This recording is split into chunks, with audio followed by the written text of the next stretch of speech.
5 star hotels वगैरह को आप ज्यादा रिवॉर्ड दें, मैं समझता हूँ तो काउंटर प्रोडक्टिव है। 5 स्टार होटल्स अगर अपने पांव पे नहीं खड़े हो पाएंगे इस देश में तो दुर्भाग्य की बात है। तो एकदम रिडिकुलस है कि आखिर भारत ऐसा देश नहीं है कि जिसके पास हजारों करोड़ और लाखों करोड़ की संपत्ति है और गवर्नमेंट रेवेन्यूज इतने बड़े हैं कि आप जो चाहे हम बांट सकते हैं। हमें अपनी जेब, आखिर हम भी अपने यहाँ पे कुछ होता है तो अपनी जेब देख के खर्चा करते हैं। अनाप शनाप खर्चा कोई नहीं कर सकता। 2 महीने से यहाँ पे पड़े हुए हैं, 2 महीने से बच्चों को क्या खिलाएंगे। यहाँ पे काम धंधा था, मजदूरी है, काम धंधा कर लेते, रोज बच्चों को खिला लेते। अब यहाँ पे 2 महीने से कौन दे रहा है हमारे लिए? वो कोई नहीं दे रहा है। घर में कह देते हैं सरकार दे रही, वो दे रहा है, कोई नहीं दे रहा है बच्चों। Yesterday I was asking my wife कि बुखारा खुला है कि नहीं, देखें जरा पता करें। She said यार होम डिलीवरी तो मिल जाती है। ऐसे नहीं, पता करें खुल गया हो तो वहां जाके गरम गरम खाने का मजा अलग है।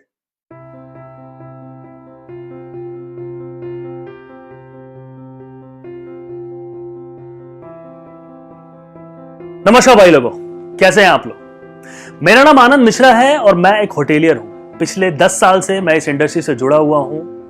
30 दिन मैं कंपनी में काम करता हूं और 30 दिन काम करने के बाद कंपनी वाले मुझे एक सैलरी देते हैं और उस सैलरी से मैं अपना और अपने घर वालों का खर्चा चलाता हूं। देखिए, मैं कोई नेता नहीं हूं, ना मुझे इन फ्यूचर नेतागिरी करने का कोई शौक है। पीयूष गोयल साहब बहुत ही हमारे सम्मानित कैबिनेट मिनिस्टर हैं, आप सब लोग उनको जानते होंगे।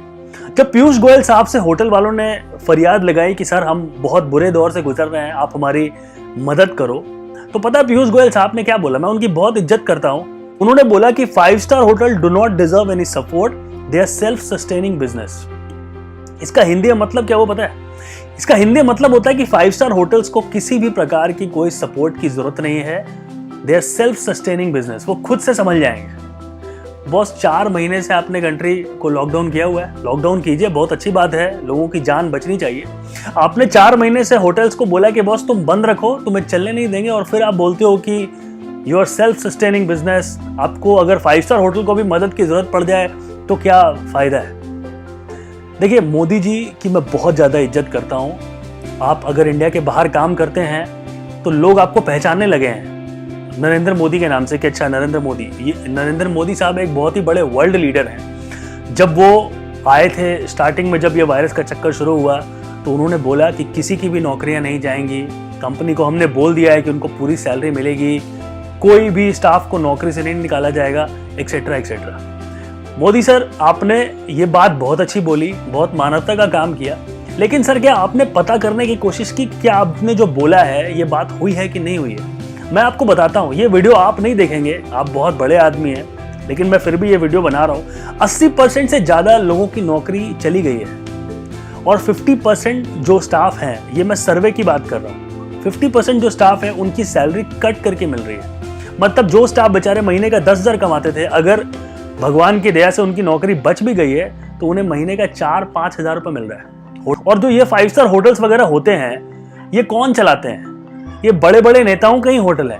तो उन 5 स्टार होटल के मालिक को कुछ फर्क नहीं पड़ रहा है। उनके पास तो इतना खुद का ब्लैक मनी है कि वो अगर 5 साल भी होटल बंद हो जाएगा तो उनको कुछ फर्क नहीं पड़ेगा। यहाँ पर मार किसको पड़ी?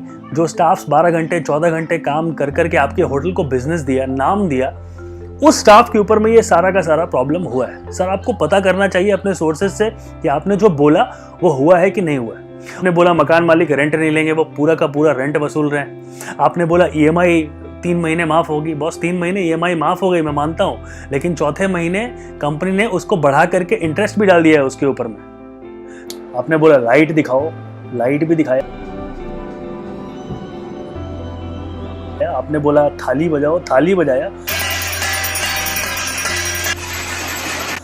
और फ्यूचर में आप आकर के जो भी बोलोगे सब करेंगे। आप पे बहुत ज्यादा विश्वास है, आप जो बोलेंगे मैं करूंगा, हम सब करेंगे, हमें बहुत विश्वास है आपके ऊपर। बट सर आपसे हाथ जोड़ के निवेदन है कि आप ही कर सकते हो। हमारे जो होटल इंडस्ट्री को में जो प्रॉब्लम है ये आप ही सुधार सकते हो सर, और किसी के बस का नहीं है। इंडियन होटल्स ने तो थोड़ी बहुत मानवता दिखाई भी कि मतलब उन लोगों ने कम सैलरियां काटी या कम लोगों को नौकरी से निकाला। ये जितने भी इंटरनेशनल चेन है ना, मैं किसी का नाम नहीं लूंगा वरना कल से मुझे भी फोन आने शुरू हो जाएंगे। इन लोगों ने तो मतलब बिल्कुल उतर गए यार, इन लोगों ने अपने कपड़े उतार दिए हैं। कि भाई हमारे पास नहीं है, अब आप देखो आपको क्या करना है, हमारे पास तो पैसे नहीं है, ना हम सैलरी दे सकते हैं, ना आपको जॉब पर रख सकते हैं। सीतारमण जी जो हमारी फाइनेंस मिनिस्टर हैं, आपसे मैडम एक रिपोर्टर ने पूछा कि होटल वाले जो हैं बहुत ज़्यादा सफ़र कर रहे हैं, तो आपने उनके लिए क्या सोचा? आपने क्या बोला? Will see. मैम आप एसी कमरे में बैठी हुई हो, आपके पास बहुत पैसा है और आप बोल रहे हो विल सी। आपके विल सी के चक्कर में बहुत सारे होटल के जो स्टाफ है ना वो खत्म हो गए हैं उनकी लाइफ। आपके दिल में कोरोना वायरस का डर तब तक है जब तक कि आपके जेब में पैसे हैं। आपके जेब में पैसे खत्म हो जाएंगे तो ये वायरस का डर भी खत्म हो जाएगा। आप मजदूरों को देख लो, आ गए ना वो कहीं से भी, बॉम्बे से दिल्ली से वापस अपने घर, डर नहीं है उनको। उनको डर किस चीज का था? खाना नहीं मिल रहा है। उनको डर किस चीज का था? कि हम रहेंगे कहाँ पे। तो ये जब डर घुस गया ना, ये डर यहाँ से निकल गया तो उनके लिए कोई कोरोना वायरस रहा ही नहीं। तो मैडम थोड़ा आपसे भी अपील है, अभी भी बहुत लेट नहीं हुआ है। ये जो अतुलनीय Bharat, incredible India etcetera etcetera जो आपने बिल्कुल अपने इंडिया को मार्केट किया हुआ है ना टूरिज्म के मामले में, क्या इनक्रेडिबल इंडिया है, अतुलनीय भारत है, ये सब तभी अच्छा लगता है सर जब लोगों के पास नौकरी होती है और उनकी जिंदगी जो है वो चलते रहती है। एटलीस्ट बहुत ज्यादा बढ़िया नहीं चल रहा बट एटलीस्ट चल तो रहा है। यहाँ पर तो गाड़ी रुक गई है, अब ये गाड़ी बढ़ेगी कैसे आगे ये पता नहीं चल रहा है। और अभी आपने ये वंदे भारत और ये जो मिशन जो हमने चलाया, जहां पर से कि लोग अब्रॉड से इंडिया पहुंचे हैं, अब्रॉड में भी हालत बहुत खराब है, कंपनी ने वहां से भी लोगों को नौकरी पे निकाला। अब तो भर भर के लोग पहुंचे हैं इंडिया में। जिनके पास पहले ही नौकरी नहीं थी वहां पर 1000 लोग और पहुंच गए नौकरी के लिए।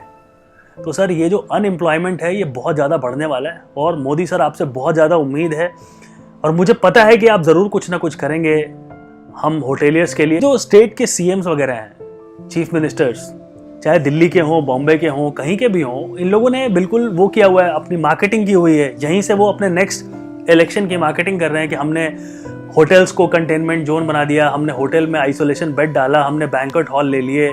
सर आप बहुत बढ़िया काम कर रहे हैं, अपने होटल को हॉस्पिटल बना दिया। लोगों की जान नहीं जानी चाहिए, एक भी जान बहुत कीमती है। हर जान जो है अपने फैमिली मेंबर का एक भी इंसान आंखों का तारा होता है। सब बात मैं मानता हूँ, आप होटल को हॉस्पिटल बनाओ, मुझे कोई दिक्कत नहीं उस चीज़ में। मैं होता कौन हूँ उस चीज़ आपसे सवाल पूछने वाला, मैं बड़ा छोटा आदमी हूँ। लेकिन सर आपने जब उस होटल को हॉस्पिटल बनाया तो आपने ये सोचा कि इस होटल के अंदर में बहुत सारे लोग काम करते होंगे, तो उनका क्या होगा? आपने तो इसको रख लिया अपने पास, आपने तो एक नोटिस निकाल दी कि बॉस ये कल से ये आइसोलेशन सेंटर हो गया। लेकिन वहां पर जो स्टाफ काम कर रहे थे, क्या आपने पूछा कि इनकी सैलरी कहाँ से मिलेगी? अब आप फिर वही बोलोगे कि 5 स्टार होटल को क्या जरूरत है यार मदद की, they are self sustaining business. खोलने आप दोगे नहीं तो किधर से सेल्फ सस्टेनिंग बिजनेस? तो सर ये सब थोड़ा सा दिमाग लगाओ, आप बनाओ आइसोलेशन बेड, आप बढ़ाओ कंपनी के हेल्थ इंफ्रास्ट्रक्चर पे पैसे खर्च करो, बट जो हमारी एग्जिस्टिंग हॉस्पिटैलिटी है उसके ऊपर आपको ध्यान देना पड़ेगा। और ऐसे नहीं चलेगा काम। ये कोविड कब तक चलेगा हमें पता नहीं है, इसकी वैक्सीन कब आएगी, कब तक लोगों तक पहुंचोगी, कब ये देश के हालात सही होंगे। तो यार तब तक क्या मतलब, होटल वाले बैठ जाएं, छोड़ दें, क्या करें?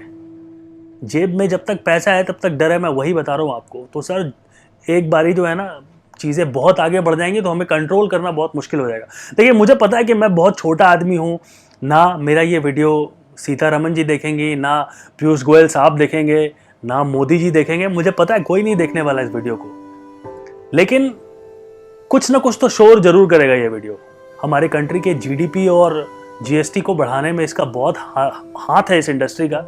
हम इस इंडस्ट्री को ऐसे ख़राब नहीं होना देना चाहते हैं। हम चाहते हैं कि फ्यूचर में भी लोग आएँ और इस इंडस्ट्री में अपना योगदान दें। और अगर आप कुछ नहीं कर सकते तो सिर्फ आप शेयर कीजिए इस वीडियो को, ताकि ये वीडियो कुछ ना कुछ शोर तो ज़रूर करे। मेरा नाम आनंद मिश्रा है और मैं फिर से बोलता हूँ, मैं एक होटेलियर हूँ और मैं पिछले 10 साल से इस इंडस्ट्री से जुड़ा हुआ हूँ और मैं अभी तक खुश हूँ और मैं आगे भी खुश रहना चाहता हूँ। जय हिंद, जय भारत, वंदे मातरम।